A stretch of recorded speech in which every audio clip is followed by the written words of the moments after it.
Don't say I didn't warn you.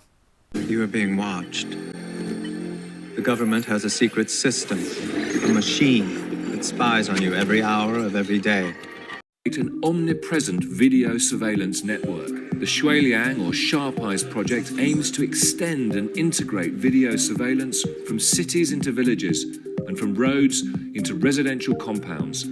It aims to use artificial intelligence, big data and deep learning to analyze this mountain of video evidence, to work out who's doing what, where and when, to track suspects and the people they associate with, and even to predict crime. You have something they want! I don't have anything! We have reason to believe that Mr. Zavitz may have passed sensitive materials to you.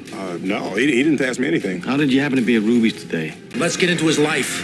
Immediate keyhole visual tasking.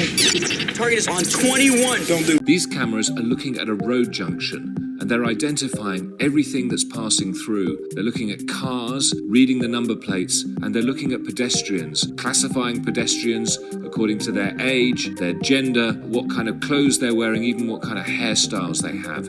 This software analyzes crowds. It's producing a heat map of where people are massing together, the sort of thing you might use to prevent overcrowding. You can also see that it's also able to track individuals through the crowd. So if you're looking for a suspect, this is the kind of software you might want to use.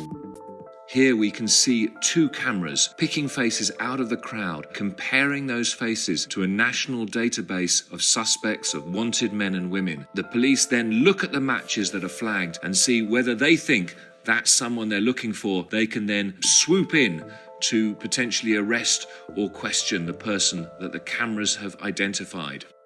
So once we have identified a mobile device that is a target for digital forensics, then we're going to look at what types of records. And there's two types of records. The first one we'll look at is data records, and the next one we're going to look at is device records. Devices. Hardware can be classified into general devices and sensing devices.